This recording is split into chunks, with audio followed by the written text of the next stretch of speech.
Here we are, in the middle of nowhere. We landed about 5 a.m. Jim was there to meet us. He had the shack finished. We call it the sheep shed. It's 10 feet by 12 feet. You can imagine the 7 of us make a pretty tight fit. We'll start clearing sagebrush tomorrow.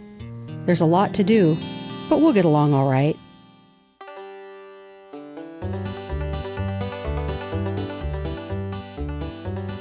Early Columbia Basin settlers arrived with whatever they could fit into a suitcase and a few trunks. Most were rough-cut and determined, ready to start from scratch in sagebrush and greasewood-covered desert.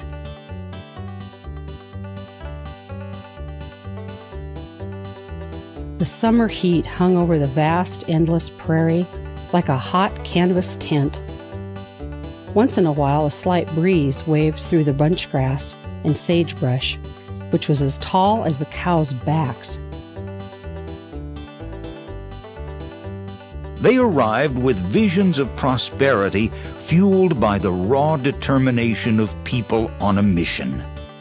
The pioneers of Grant County came to live their dreams on the frontier of eastern Washington with nothing to lose but bad luck. A 1905 map of Washington state showed the Columbia Basin as arid and not productive without irrigation. Settlers made do with horsepower. If they needed something and couldn't make it with what was on hand, they did without. When the wind blew, it covered the road and every crack in the shed with sand, and those farming on dry land prayed for rain. It was a 7-mile drive after water each way. We took 3 barrels, the butter churn jugs, a few milk cans, anything that held water, even the wash boiler. Water was the most precious thing to be had.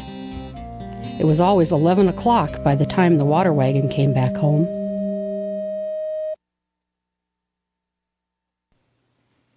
In 1908, the Hanford Irrigation and Power Company put the first hydropower plant on the Columbia River at Priest Rapids.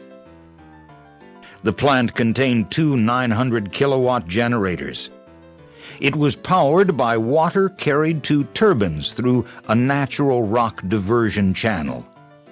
The plant furnished power for pumping water to nearby farms and orchards. Those lucky to live close enough to receive electricity produced by the plant became prosperous by shipping their fruit and vegetables to Seattle on the train. Ephrata, the county seat, 48 miles east, didn't get electricity until 1916, 9 years later. Nat Washington recalls what it was like. Our system came from Mr. Nelson with a generator in his garage, and very, not a large system at all. And so we had only one light in the entire house, and it was a drop cord over the dining room table. And when anybody wanted to read, you gathered around the dining room table to read. And if you had to go to another room, you carried a coal oil lamp. So that was really the beginning of electricity in Ephrata. L.R. Nelson, a local entrepreneur, supplied electricity to Ephrata. His daughter, Louise Gustafson, remembers her father. He had a reputation for just being able to solve any mechanical problem. He was fascinated with electricity, and I think that it was part of that fascination that caused him to want to bring electricity to Ephrata. He eventually made a deal with the city to provide electricity for street lights, and then to provide electricity to anyone else who wanted to buy it. And so the city issued him a franchise to do that. The reason that he became devout, you might say, about electricity was that a big part of his business, his machine shop business, was working with orchardists and their deep wells. And he would be often called out to an orchard or a farm where they had a well and something would go wrong with the pump. And so he'd just pack up and go out there and stay there until the work was done. So it was not unusual for him to be gone several days during a week when he was on one of those kinds of jobs. Farming was the fastest growing industry in the Pacific Northwest. During the first decade of the new century, farm values increased 300%. Washington state wheat was being exported to England and Asia and represented 45% of the value of all crops. In the waning last year of World War I, when bread was rationed in Britain, Columbia Basin farmers were urged to increase agricultural production. In 1921, wheat harvest wages were 75 cents to $1 for a 13 to 14-hour day with room and board included. Meals were served in a cook's wagon where girls got 50 cents a day for preparing meals. The growth of agriculture in the Columbia Basin was limited only by the generosity of Mother Nature. The land was fertile and the growing season long, but without water or some means of getting it, there was no reason to stay. When Washington Water Power announced that it would spend $300,000 to build more than 70 miles of lines to furnish electric power for the development of more irrigation land, Columbia Basin farmers were elated. In 1922, Washington Water Power bought L.R. Nelson's electricity franchise. He sold to accommodate the orchardists. He knew that he did not have the resources to bring in three-phase power that was needed for these deep well pumps. The arrival of 24-hour service was marked by a huge celebration on the Ephrata Courthouse lawn. We celebrated it with an electric jubilee, with the first electric barbecues. It was the first barbecue that they knew of where the barbecuing was done not with hot coals but by electricity. It happened over on it was done on the courthouse lawn. The pit was dug, and the big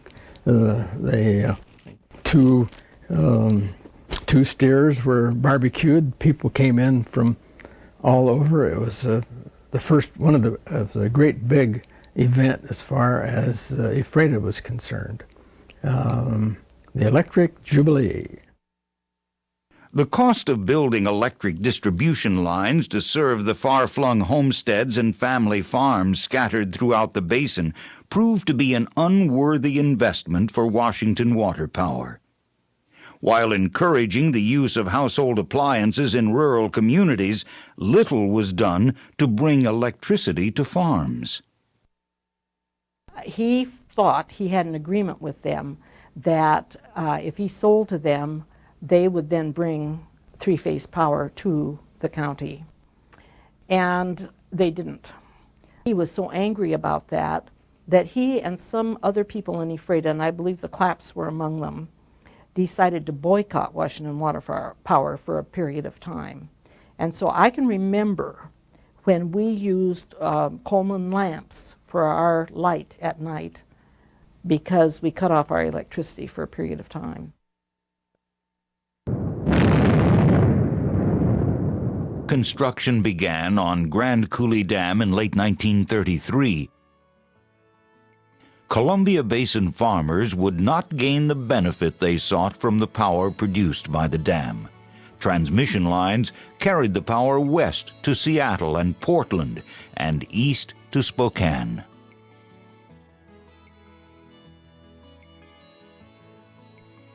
Throughout the Depression, farmers in the basin persevered with either no power or poor electric service with high rates.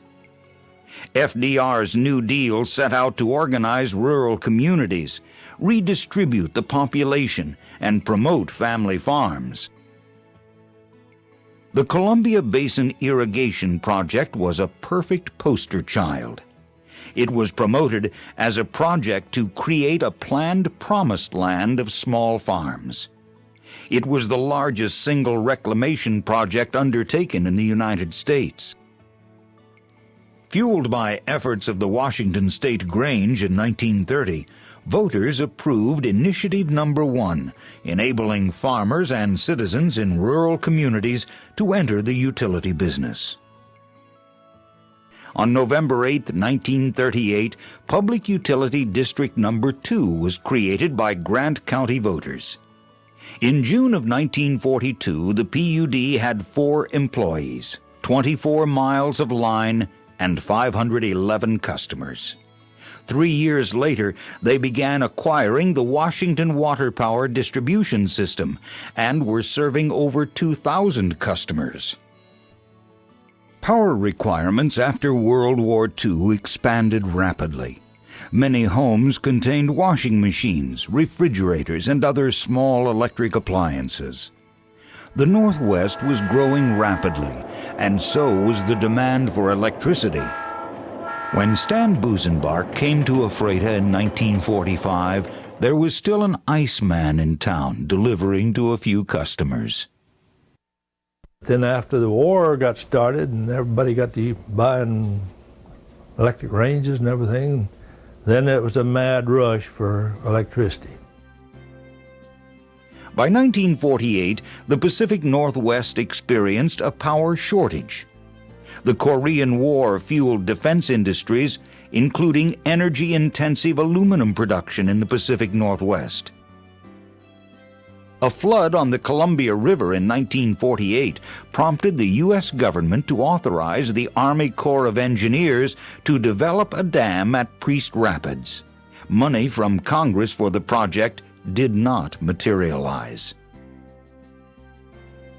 In July of 1952, the Grant County PUD filed an application with the Federal Power Commission for a permit to investigate building a dam at the Priest Rapids site. One of the first things they had to accomplish was to get the federal government to deauthorize the Corps of Engineers' unfulfilled proposal to build a dam at Priest Rapids. The PUD also had to stop the Washington State Power Commission from interfering with their efforts to build Priest Rapids Dam. The little PUD, which had grown to include over 5,000 customers, did not have the revenue to pay several $100 million for a new dam, but that didn't stop them. Bob Gillette remembers what happened in 1952. The discussions began on the Priest Rapids project, and the Grant County PUD was urged, it was a mutual understanding between the PUD and the Chambers of Commerce that the PUD be urged to pursue the Priest Rapids project as a county project. It was scoffed on by many people, including bankers in the initial stages, because at that time our annual revenues from the distribution system were less than $1 million. Nat Washington was the PUD's attorney. The news began to break, and what is Little Grant County PUD? How do they think they can build this great big dam? I mean, we had the legal right to do it. You can't raise the money to do it unless you've got the security.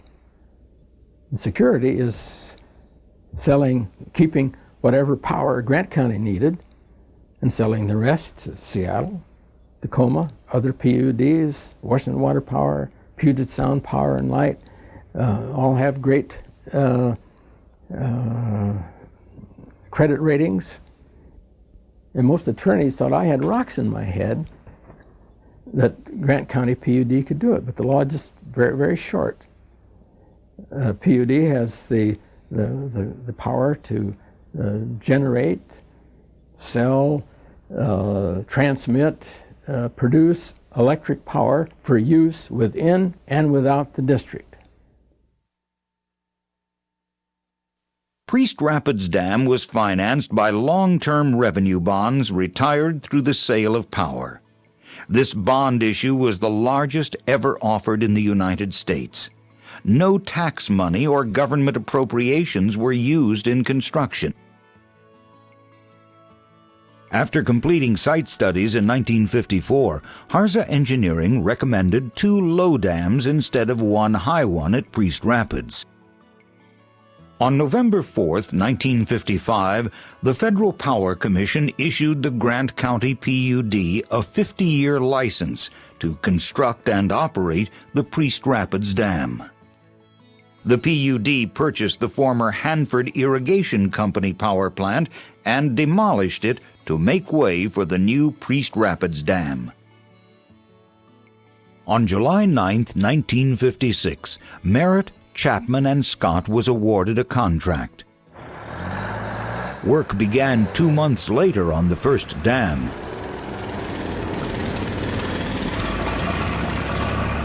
Priest Rapids Dam was one of the largest lump-sum, all-inclusive hydroelectric project contracts ever awarded to a single bidder in the country. Within weeks, trailer courts sprang up in the desert.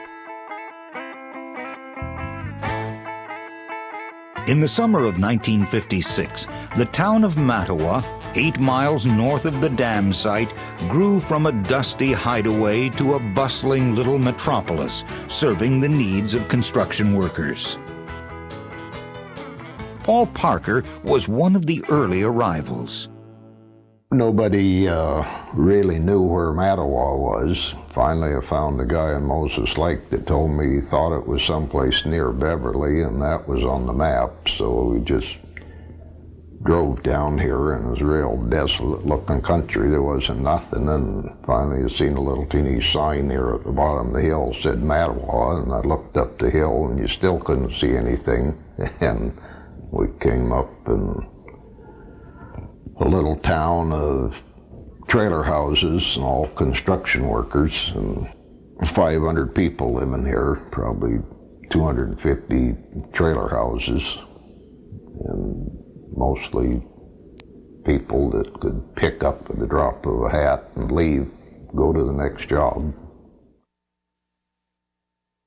Gene and Paul Bloom came to Mattawa in 1956. Paul went to work for Merritt, Chapman and Scott as an operating engineer. You could barely get up the hill, the sand was so bad. There was nothing. And there were 3 or 4 trailers in the trailer court the day we pulled our trailer in. And then from there on, people just kept coming, depending on what phase the dam was, which workers. The batch plant people and concrete people were one of the first ones, the earth movers. Electricians didn't come in till later. Don Hill was one of the first employees to work on the Priest Rapids project. From Vantage clear to Priest Rapids, well, except for a little wide spot in the road called Beverly, there was nothing. The construction of Priest Rapids Dam was a coup of monumental proportions for the public utility district, farmers of the Columbia Basin, and the power purchasers whose customers would benefit from a new source of power in the vibrant and growing Pacific Northwest. Norm White came to the Columbia Basin in 1946. He remembers what it was like. When I first came to Ephrata in 1946, there were less than 1,000 people in Ephrata, and probably around 400 in Ephrata or in Quincy. Moses Lake was a very small town. Soap Lake, they was all very small towns. George didn't exist, but I look back now and I say without Grant County PUD and the construction of Priest Rapids and Wanapum Dams, we would not have what we have today, because without power, we'd have had some irrigation, but it would have been all gravity flow. But with the electricity and the pumps that we have had since the inception of this project, we've created a Garden of Eden here in Grant County that could not exist. I think back of the old sagebrush and driving miles without seeing a residence. Without that power, there was no way that this development could have gone forward in the manner that it has. It just couldn't do it. Fred Wilson came to the area in the summer of 1957. He went to work for the contractor as a hook tender on the whirly cranes. I worked at Grand Coulee Dam started in 1949 and worked there through 1950. Grand Coulee was the beginning, but Wanapum and Priest Rapids produced the power and the water and stuff for on down to Pasco. And the farms, made all kinds of farms where there was sagebrush when Priest Rapids started. They're orchards and prime farming country in there now. Really a nice farming country. Construction at Priest Rapids began during the low water season. Pete White came to work for Merritt, Chapman and Scott in February 1958 as a crane operator. Basically, building a dam requires you to move the river. This sounds a little incongruous, I know, but we actually move the river from one side to the other side. We dry up a section, work on that, move it over here, and work on the other section and so forth. The powerhouse was always dry. The spillway we built in two sections. And we actually moved the river from side to side to get around that.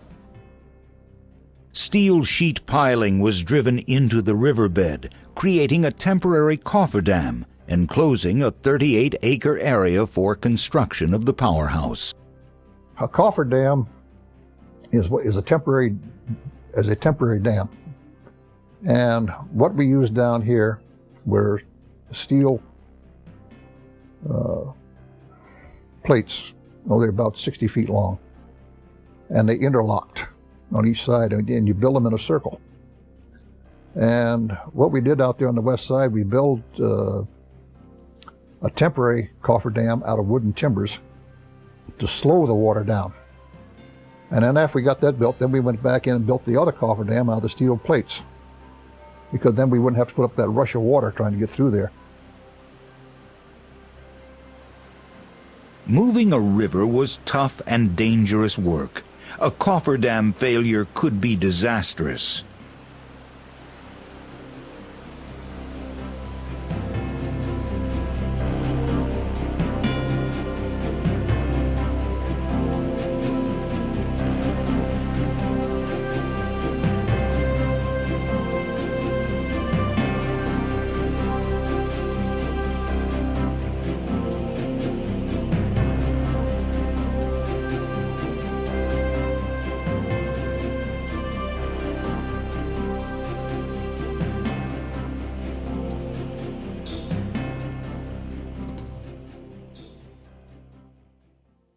The closest port city where heavy equipment, parts, and supplies could be shipped to the construction site was over 200 miles away.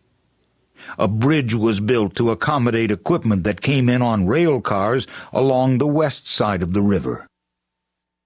The turbines and generators were all built in England, English Electric, shipped over on ship by ship to Longview, Washington, offloaded over there onto railroad cars and brought over here on the railroad. To get those things over to the right position, they had to have that bridge with the railroad tracks on it. It was also a truck bridge, so they could bring all the material over to the east bank where it was stored until it was needed. But the bridge was a very important link in that project down there, because without it, there'd been no transportation between both ends of the dam. 15 Euclid Model 63 trucks with 14.5 cubic yard dump bodies transported the rock and gravel. Material from Priest Rapids Dam would fill 202,438 trucks, each holding 16 cubic yards. Lined up bumper to bumper, they would have stretched for 1,150 miles.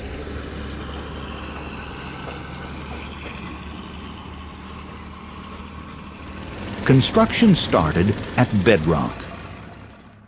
They blast that rock out of there and haul it out with ukes and big trucks, dump trucks, all they can load. And then after that, there's a lot of the small stuff that you load by hand into big metal skips, and they hoist it out with the whirlies and dump it into the trucks. So there's a lot of detail work there that really don't meet the eye. You know, people think they get it all out with the big shovels and cranes and stuff like that, but they don't. There's a lot of it that's handwork. And after the bedrock is clean, then they wash that with water, clean it all off, and then before they start pouring mud, and they do that section at a time. You know. Potholes, cracks, and fracture zones were cleaned out before final clearing with air-water jets. Foundation basalt was then covered with a layer of thick grout. A huge aggregate storage and concrete mixing plant operated on the west bank of the river. Portland cement arrived by the trainload and was mixed according to exacting standards. On April 25, 1957, landing 2 hours late on a dirt landing strip near the dam site, Governor Albert Rossellini, Senator Henry Jackson, and Senator Warren Magnuson presided at the ceremony before the first pour of concrete. This dam is a tribute to the determination of the PUD here in this county and the PUDs in this state to see to it that we keep pace with our power requirements. I'm frank to say that this type of undertaking should be a federal response. More than 844,000 cubic yards of concrete and over 45,000 tons of reinforcing steel went into the construction of the dam. Before they put any concrete into it, there was an inspector that came through and would inspect the form and the rebar and make sure that everything was in proper position and also properly braced to hold the weight of the concrete before it hardened, because liquid concrete is very, very heavy. A 4-yard bucket of concrete weighs about 12 tons. Concrete was set in layered pours. Surveyors placed tacks where pours would be made. The grid of the dam was broke up into numerous little numbers, and they had names on them like 10, 13B was a certain unit 10, 13 was B would tell you that what area that was in or what segment it was, and right next to it there might be 10.7D. Well, you knew that what height that was and where it came in, and all these numbers kind of meant something to you. And the B or the D you'd know which pier that was. Concrete curing took 7 to 14 days. The concrete had to be kept at 50 degrees or above for 3 days. When you pour these mass pours, the concrete builds up so much heat as it hardens that they keep it wet to keep the heat down. Every concrete pour was inspected. By February 1958, 1,479 men were employed, making an average of $3.50 an hour. Many of these men were experienced hands who had worked at Grand Coulee or Boulder Dam. But the skilled labor was all experienced when they came there. They were old hands that had been, come from Grand Coulee, Boulder, and these other dams that had been going on over the years before Priest Rapids. A lot of the guys had worked on Grand Coulee, and it was always a big joke that, well, that ain't the way we done it at Coulee. That's where most of these guys had learned their, was from other places, where they'd learned their craft. The heat and wind that blew through the river channel slowed, but never stopped construction. There was a lot of hot days when the lunch pail sat in the back of the station wagon that we were out doing field survey and stuff on there, and 100+ degree days, and a bologna sandwich was not pleasant at noon. But 3 shifts worked around the clock to meet the contractor's deadlines.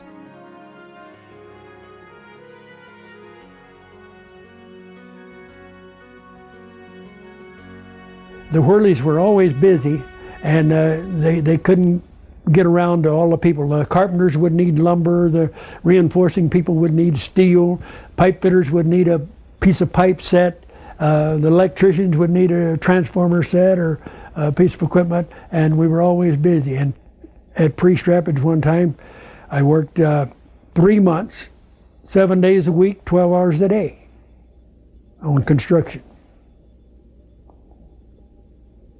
And that got to be a grind. Got to be a pretty heavy grind after 3 months, 7 days a week. Although women were not allowed on the construction site, they worked in trailer shacks that served as offices. Gladys Carr worked as a secretary for English Electric. Recognition of my ability as a secretary was the most important thing in my life, my business life at that time. I didn't care. Sure, I wanted people to like me, but I wanted the thing for them to think, when they thought of me, Gladys is a good secretary. That was the important thing.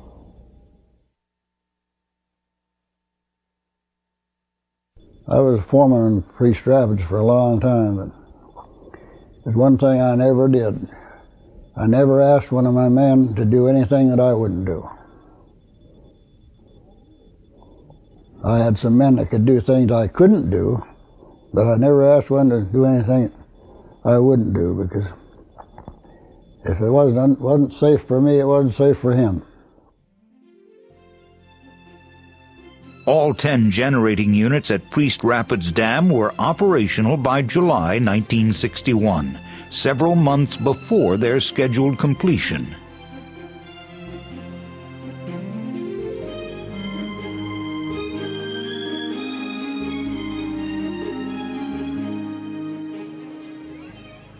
Over 1,000 people attended the dedication of Priest Rapids Dam. Luther Hodges, Secretary of Commerce, was the main speaker.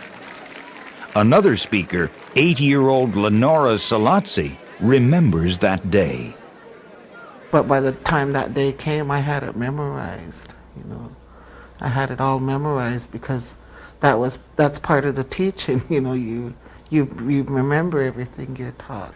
I had to just get up there, like my mom would say, she'd say, you got to go up there with dignity and honor, you know, you got to show them that who you are, what you're saying, you mean what you're saying, because this is what your elders are saying.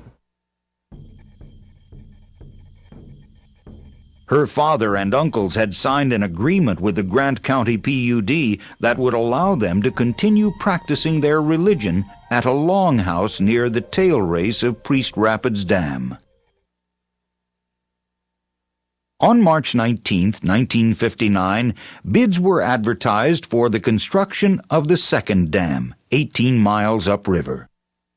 The dam was named Wanapum in honor of the small band of native people that had occupied the surrounding area since time immemorial. The Wanapum people continue to live at their ancestral village alongside the tail race of Priest Rapids Dam.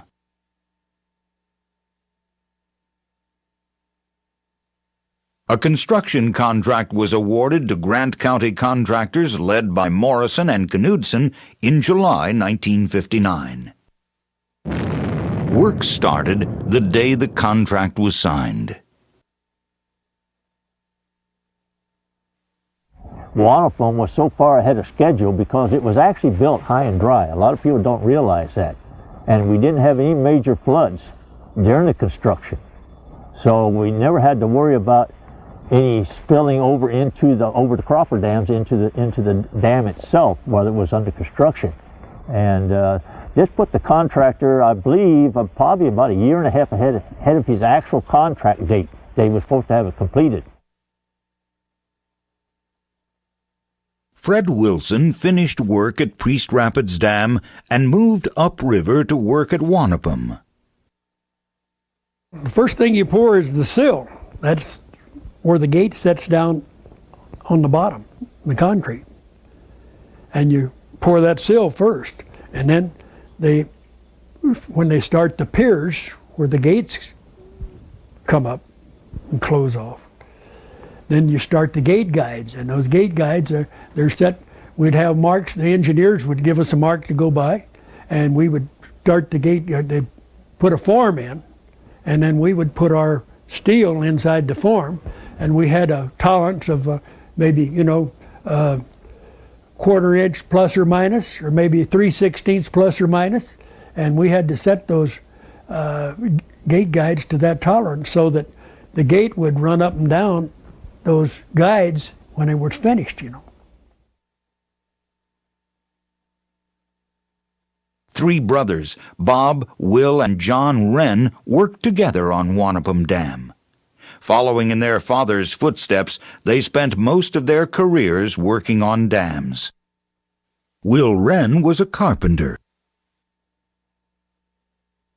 You was usually in a crew of 10 to 15 men, and you had a foreman, and you had a couple labor helpers, and the foreman had a general foreman, and the general foreman had a walking boss, and the walking boss had a superintendent, and it was just a chain of command. And in the morning, working for the Piedmont crew, which was the project manager, he took all of his superintendents, and they met him at dark 30 in the morning, so to speak, and he had breakfast with them, and if they needed chewed out, that's where it happened. And he told them how much he wanted done that day, and believe me, they busted butt to get it done. I mean, it was imperative that you get X amount of yards poured or X amount of things done, because the whole project is on a schedule. If you were starting off a bedrock, you build what they called a BIP. It's built in place, and you'd follow the bedrock and get it on a level plane at the same elevation. And they would pour that much up to start it, and then you'd set the first set of forms on it. And they'd be wood, and you would tie them down and pour a 5 or 7 foot lift, and then you would change to a steel form after that, cantilevered, so that they didn't have to have so many steel ties to hold the top in line. They worked off in a cantilever system off of the concrete wall below, and then you just keep raising those on up. 12 tainter gates that hold water back between the piers are as wide as a city lot and as tall as a 6-story building. In 1961, they were the largest gates of this type in the world. Like on the spillway piers, the trunnion blocks the big gates that open and close, that's all second stage when you set fine anchor bolts and stuff like that, and in the powerhouse for setting anchor bolts for mounting the machinery, that's all second stage concrete.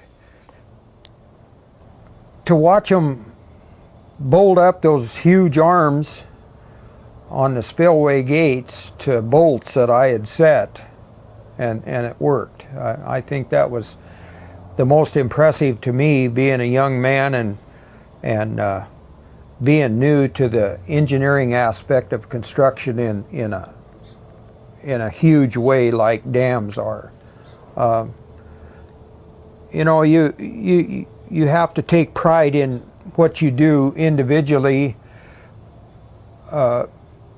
in your life, but to see a massive structure like that go together in pieces and everything fit, I think was a lot of satisfaction to me. Will's brother Bob was also a carpenter. He began work on Wanapum Dam when he was 27 years old. When I got there, it was water everywhere. Every place you went to work, you were wading in water. And perhaps you wouldn't be wading in water when you went to work, but you're probably wading in water in the afternoon. Everybody was just rush, rush, rush. And if you didn't rush, rush, rush, you went down the road. Wanapum Dam was the first dam on the Columbia River that the draft tubes were made of steel. And all this was put together with steel forms. And we worked for, I think it was either 3 or 4 months on the first unit, the very first draft tube, and we were getting nowhere. And one day this carpenter superintendent come down through there, and he was wading in water about, I'd say about 2 feet deep in the bottom of this hole. And he came in there and he said, "What's going on here?" And I just started to laugh. And he reared back and he threw his hard hat back on his head and he said, "What's funny?" I mean, he was dead serious. And I was too. And I told him, I said, "Well, you've got a crew up on top on this side. They're trying to raise the draft tube up. We're down here on the bottom and we're trying to cut it loose. You got another crew up there on top. They're trying to push it down, and another crew down here on the bottom, and they're trying to take it another different direction." And he said, "What do you mean?" I said, "You got 4 crews in here and we're all working against one another." So he said, "Well, now," he said, "I'm really serious, Bob." He said, "And I've been at this game a long time." And he said, "I'm stumped. What would you suggest we do?" I said, "Well, you need to get rid of 3 crews out of here." He knew he was up against it, and he knew that there was this gross problem we were having there. I mean, like 3 or 4 months with 4 crews and we were getting nowhere.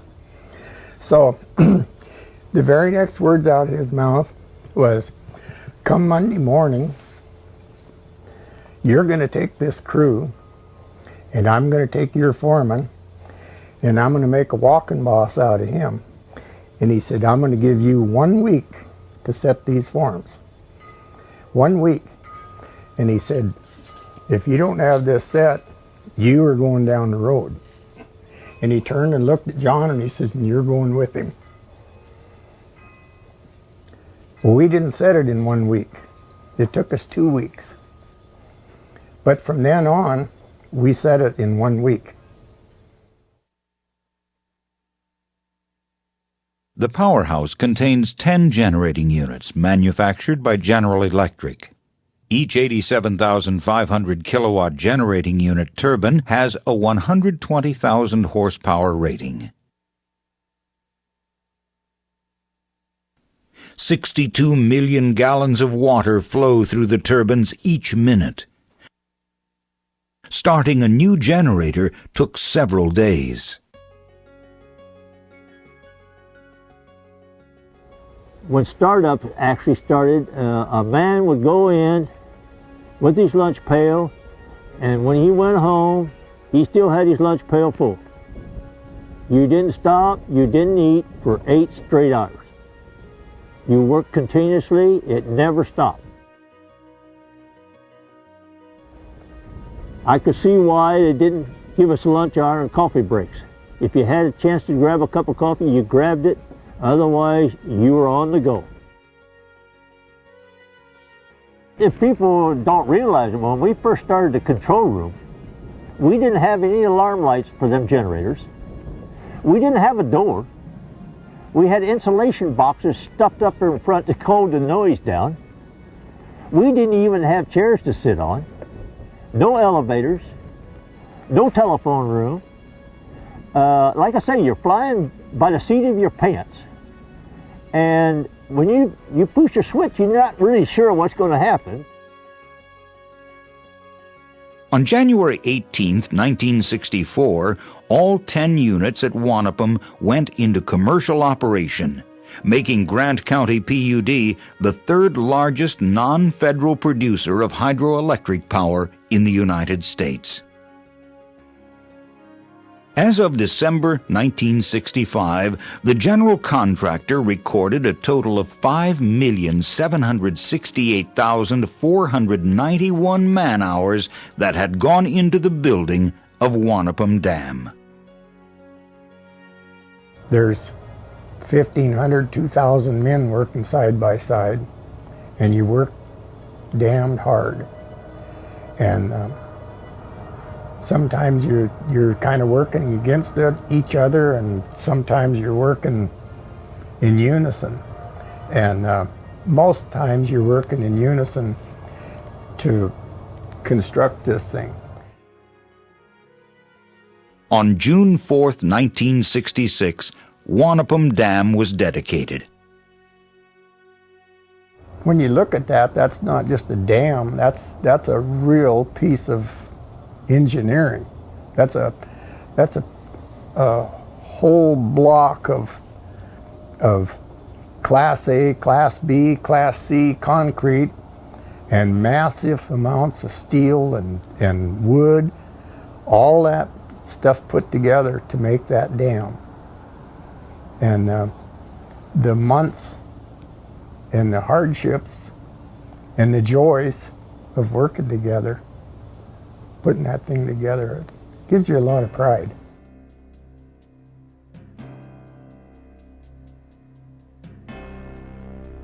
Water and power to irrigate crops make it possible for Columbia Basin farmers to produce over $500 million worth of crops annually. It has been almost 100 years since the Petracks and Odegaards, the Overens, Mackenzies, and Johnsons, and many others arrived in the dry, sagebrush and greasewood-covered Columbia Basin. Their struggles remain in what few diaries and photographs are left. The landscape they remember has yielded to their greatest hope, a garden to help feed the world. Those who contributed along the way have helped make a difference for everyone who lives in the Columbia Basin today.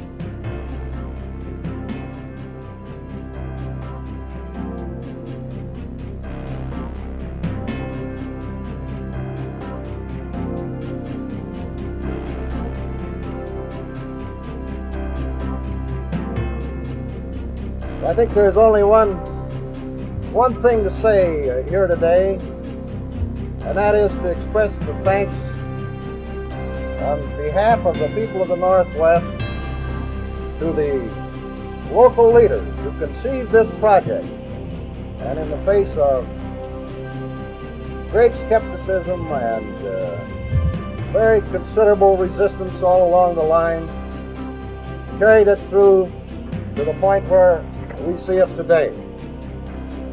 It was no easy task. And certainly this area is to be congratulated for having men of such vision and such perseverance and such ability that they were able to put it over. The legislative job which was necessary in Washington was long and arduous, and the Grant County Public Utility District had its representatives there almost constantly, most of the time Glenn Smothers and Frank Bell. And certainly they were two of the bellwethers seeing that this project was undertaken, which means so much to the Pacific Northwest. Only we who live here know how badly we need this additional electrical energy.